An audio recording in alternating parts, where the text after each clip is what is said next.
In Blütenessenzen werden die feinen Energien von Blüten eingefangen. Das kennen wir. Was aber ist mit anderen Energien? Solchen, die nicht an eine Pflanze gebunden sind, vielleicht nur für eine kleine Weile anwesend sind und dann wieder verschwinden.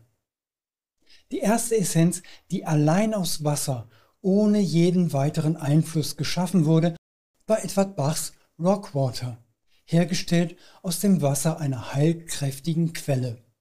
Heute besteht diese Quelle gar nicht mehr, dort befindet sich jetzt ein Parkplatz.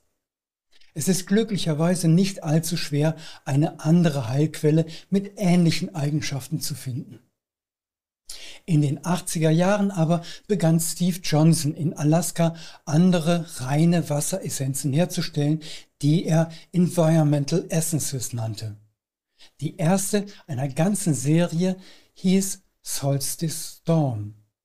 Und die Herstellung war eher zufällig. Er befand sich am Lake Minchumina in Zentralalaska, als eine gigantische Gewitterwolke über den See hinwegzog. Er stellte sein Glasschälchen in den Lauf des Gewitters und sammelte damit das energetisch bereits aufgeladene Gewitterregenwasser auf. Seitdem die Uressenz jedoch aufgebraucht ist, gibt es sie nicht mehr. Es gibt zwar weitere Gewitteressenzen, eine davon habe ich selber hergestellt, aber das war nicht in Alaska und auch wenn beide sich ähneln, wirken sie doch ein wenig unterschiedlich. So einfach lassen sich Umweltessenzen, wie Environmental Essences auf Deutsch heißen, nicht duplizieren. Insgesamt hat sich auf diesem Gebiet in den vergangenen Jahrzehnten nur wenig getan. Steve selbst hat ungefähr ein Dutzend hergestellt. Anne Rensing von Iris Flora etwa ebenso viele und ich selbst komme ebenfalls auf ein gutes Dutzend. Hier und da wurden vereinzelt noch weitere hergestellt, aber meines Wissens war's das. Viel mehr gibt es nicht. In einem schamanischen Kontext sind diese seltenen Essenzen jedoch sehr interessant. Da trifft es sich gut, dass meine erste selbst hergestellte Umweltessenz unter schamanischer Anleitung hergestellt wurde. Der Schamane führte mich auf verschlungenen Wegen durch ein Moor zu einer Heilquelle und ließ mich dort gegen entsprechende Würdigung, Danksagung und Opfergabe etwas Wasser entnehmen, aus dem dann eine Essenz mit dem Namen Moorquelle wurde. Den Weg dorthin werde ich sicher selber nie wiederfinden und da Rainer nun leider verstorben ist, gilt die Unwiederholbarkeit von Environmental Essences wohl auch für diese. Ein paar andere habe ich aber doch noch und davon möchte ich Ihnen heute einige vorstellen, damit Sie einen Eindruck davon bekommen, welche Energien in der Umgebung man finden kann und welchen Nutzen sie bringen können. Einer meiner Lieblinge heißt Herbstlicht. Diese Essenz gelang es tatsächlich zweimal herzustellen. Dazwischen aber lagen 18 Jahre. Erst dann bot sich wieder eine Gelegenheit dazu und es war an einem ganz anderen Ort, sogar in einem anderen Land. Trotzdem war die Energie die gleiche. Das funktioniert aber wohl nur, wenn man mit ihr vertraut ist und sie wiedererkennt. Das könnte vermutlich auch funktionieren, wenn jemand Bekanntschaft mit der Essenz gemacht hat und diese Erfahrung zur Richtschnur seiner Wahrnehmung macht. Mir ist sehr daran gelegen, Nachahmung anzuregen, damit die Essenzen und das Wissen darüber erhalten bleiben. Auch wenn manches wohl nur zu bestimmten Zeitpunkten möglich ist und die Nachwelt sicher ihre eigenen hilfreichen Energien entdecken wird. Wie auch immer. Ein Morgen in der aufgehenden Sonne des Tages nach dem ersten Frost im Herbst bietet eine ergreifende Erfahrung. Am Tag der ersten Herstellung traf ich einige Menschen, die sich am gleichen Ort aufhielten und niemandem entging diese Atmosphäre. Die Stille und Klarheit, die Sonne, deren Strahlen von der Seeoberfläche gespiegelt wurden und das vom Herbst gefärbte Laub der Bäume in ein wunderbares Licht tauchte. Niemand sprach. Die Energie schuf ein Gefühl des Einverständnisses, des Einsseins. Man schaute sich an und wusste, der andere weiß. Man lächelte und nickte einander zu, stand eine Weile da und tat nichts als zu atmen und die Energie in sich aufzunehmen. Solche Momente im Alltag würden viele Konflikte als unbedeutend erscheinen lassen. Worüber habe ich mich eigentlich aufgeregt?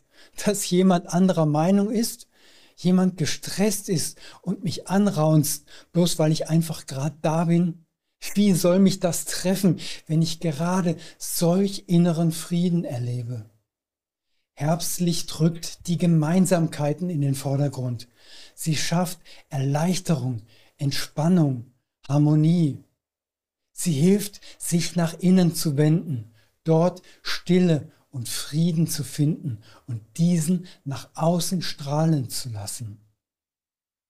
Man gewinnt Zuversicht aus sich selbst heraus und lässt den Stress eines ganzen Jahres von sich abwerfen wie Laub.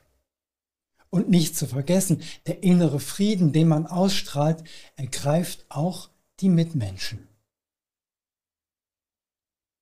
Unterweltfluss. Im Sauerland gibt es eine 3,5 Millionen Jahre alte Tropfsteinhöhle, die Bielsteinhöhle. Man kann darin einen Fluss durch eine Spalte im Gestein hören, doch er hat sich im Laufe der Jahrtausende so weit in die Tiefe gegraben, dass man ihn nicht mehr sehen kann. Wo er außen aus dem Berg tritt, wurde sein Wasser gewonnen. Aus diesem Wasser konnte ich die Unterweltflussessenz präparieren. Das weiche Wasser bricht den Stein, heißt es. Und tatsächlich erschuf dieser Fluss in Jahrmillionen auf seiner Reise durch den Felsen eine heute für ihre Tropfsteine weltbekannte Höhle. Damit steht er sinnbildlich für die Vereinigung von Sanftheit und Kraft.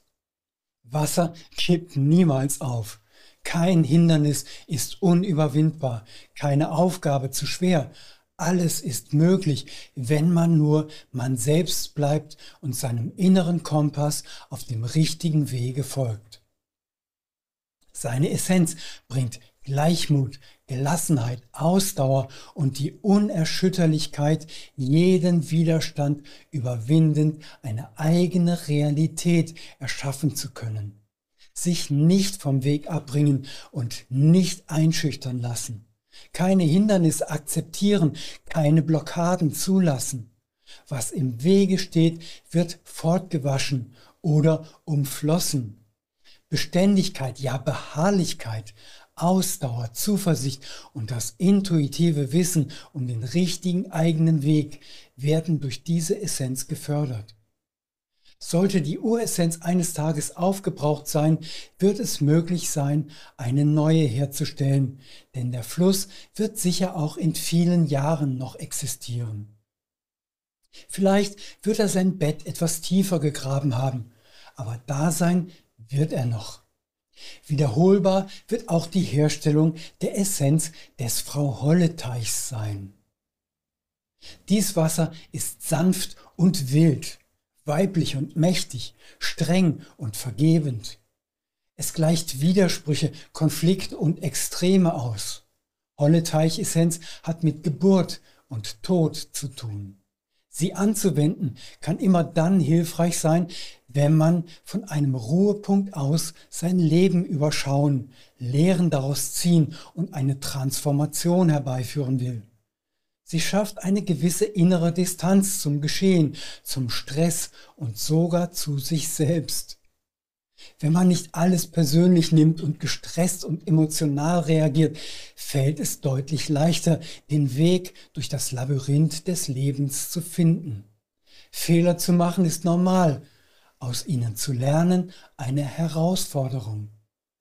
Die Einsicht zu verweigern und sich blind für die Konsequenzen des eigenen Handelns zu zeigen, führt zur Wiederholung dieser Fehler.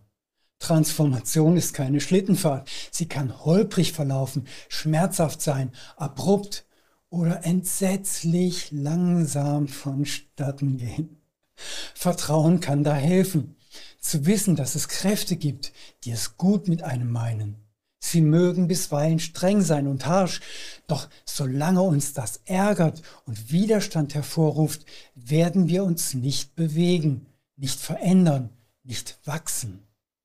Wenn sie uns auffordern, den richtigen Weg zu finden, gleichzeitig aber auch sanft und mild und vergebend sind, wenn wir Vertrauen zeigen und uns einlassen auf das Unbekannte, dann kann es gelingen.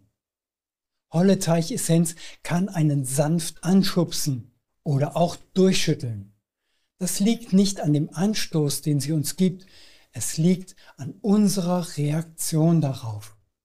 Dafür sind wir selbst verantwortlich. Das Ziel ist die Versöhnung mit unserer Vergangenheit, mit unserem Schicksal, mit uns selbst.